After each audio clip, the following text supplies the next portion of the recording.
story. And then, pero syempre habang ginagawa mo yung kwento, meron ka talagang artista in mind. So, you just hope na tanggapin nila. So parang in a way medyo nagsabay, pero nabuo mo na yung kwento. Okay. Derek Manat, you wanna add to that? Yes, we're so fortunate that while we're crafting the story, at habang nilalatag namin yung casting, isa-isa, umuo naman sa namin ng perfect.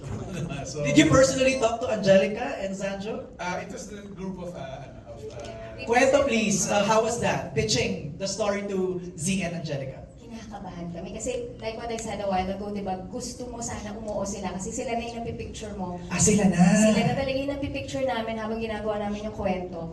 Habang pinipitch mo, grabe yung tension kasi gusto mo umuo sila. So maraming factors behind it, timeline and everything. Tapos alam mo namang mga new parents sila, so gusto mong sige na, ay pagbigyan nyo kami, isingit nyo kami sa schedule nyo, may ganun.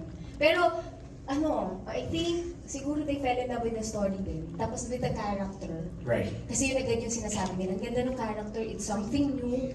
So, yun. Let's hear it from them. Z and Angge, when this was pitched to you, what was the initial reaction? Was it a quick yes? May proseso? Paano? For me, naaalala ko during the peak of Unmarried promo days. So, So recent lang. yes. Oh. Mga end of November, I think, mga ganun. So, papasok na ako ng promo ng Unmarried nung nag-present sila sa akin. And good thing is, ginawa namin yung Unmarried, natapos kami September pa. So, well-rested na and kumbaga nakabuelo na ulit, ready na ulit magtrabaho. Kaya nung in-offer nila, hindi naman yung parang, naku, sandali lang kasi gawin ko lang ng bahay kailangan bumawi sa pamilya. Wala namang ganun naging problema. So walang consider na baka I have to talk to the family dahil baka hindi ako payagan, ganito, ganyan. So, yung aspetong yun is okay talaga kagad. Nung pinresent nila sa akin yung story, talagang hindi ko alam kung paano ako mag-no. Kasi, hindi ko naman inisip na ayoko itong tagapin. Paano ba ako mag-no? Ano siya lahat nung pinapakita, lahat papunta sa yes eh. Ang ganda-ganda talaga nung story, nung pinipresent nila sa akin. And siguro nga, kapag may mga na-present na sa akin noon na parang hindi na nila hinintay yung yes or no, hindi na lang ako sumagot. Parang naintindihan na nila Tita Connie na ayaw niya, hindi siya sumagot. But with this, ang hiningi ko lang is timeline. Okay. Parang yun lang yun sa akin. And then, parang kilala na nila ako na ang gusto talaga ni Agay na challenge eh. Totoo naman, yung deodorant ko hindi nag-work dito sa sa series na to. Yung kilikili ko talaga laging basang-basa ng pawis sa mga hirap na eksena, sa mga sign language na kailangan namin i-memorize. So be careful what you wish for. Kaya nung pinresent sa akin, sabi ko, ito na yung hinihintay ko. Ito na yung wini-wish ko at pinag-pray ko nabigay sa akin. So hindi ko to matatanggihan. Pag kinabahan na si Angelica, it's a good sign. Yes. It's a good sign. Z, ikaw naman. Siyempre ngayon, mas iba na yung mga decision ko sa buhay. Unlike before na pag talagang gusto ko yung project, on the spot, mag-yes na ako kahit saan pa yan, di ba? Kahit sino. Ngayon parang kahit na marami na akong parang kino-consider. Locations. Talaga? Parang mukhang malayo yung location nyo eh. Malayo. Pero dahil sobrang mahirap palagpasin yung character, mahirap palagpasin yung story, yung series. And syempre, thankful kami na isa kami sa mga una na nagagawa ng miniseries for Prime. Kaya, di ba, parang malaking tulong to para sa amin. Hindi lang sa career namin, kumbaga, mas mapapanood din kami globally. Iba kasi yung parang hindi ko pa nagawa yung ganong klaseng character na marami kang layers na pinapakita na hindi mo dapat ipahalata. Pero kailangan mapahalata, yung mga ganon. So, naka-work ko na si Direk Onat sa ganitong tema rin dati. At saka tingin ko naman, mas iba yung atake nito. And with Angelica naman, nakakatapos lang namin sa Mary. Pero nung yun agad yung unang tanong nila sa akin, willing pa ba kayo magtrabaho sa... Ay, totoo. Tinanong. Tapos, ano sagot? Oo naman, wala namang problema na magkatrabaho kami lagi kung talagang bagay naman sa amin. At tingin naman namin, kaya namin gawin, magampanan yung mga characters. parang feeling ko wala nang ice breaking na nangyari, no? Kasi sobrang warmed up na kayo sa isa't isa because of Anne Mary. May mga things lang na kailangan i-unlearn from the characters of Anne Mary going into this project?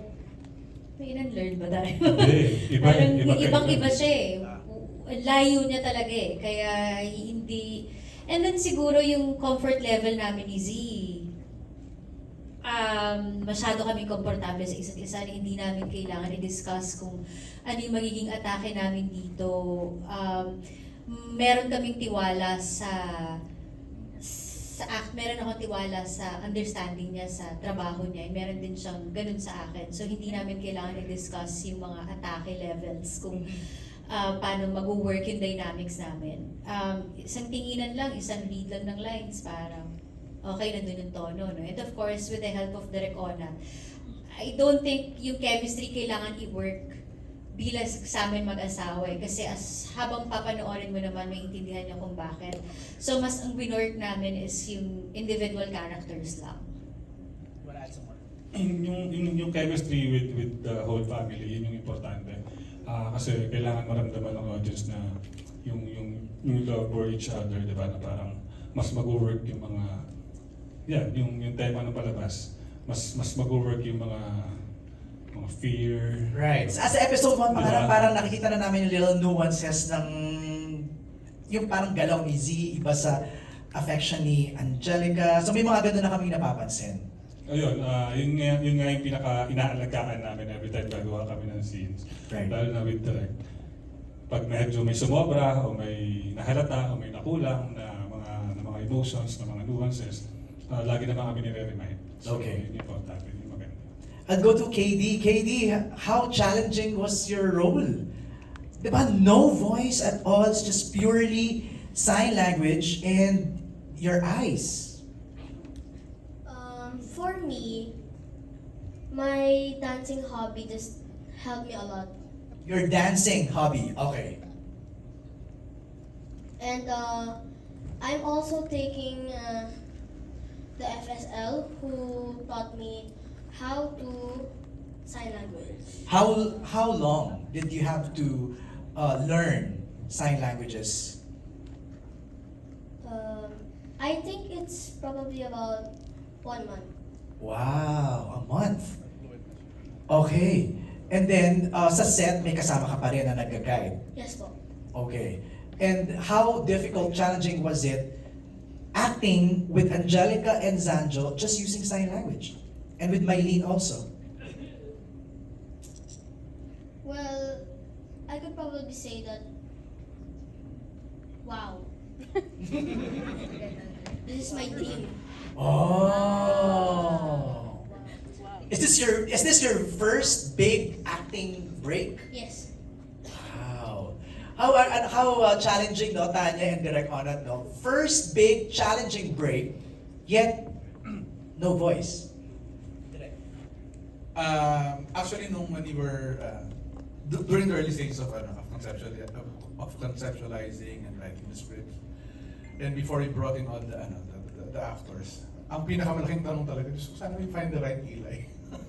Kasi we know we found the right Jackie and Angge, we know we found the right Anthony in Zanjo, pero yung Eli sana mahanap natin. Did he audition?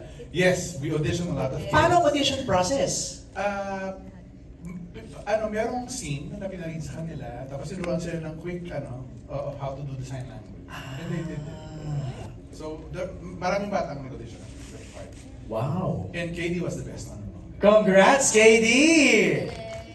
You made it. Wow nga. Wow. Yun nga yung perfect term. Okay, let's begin our Q&A with our friends of the press. We begin with Glenn.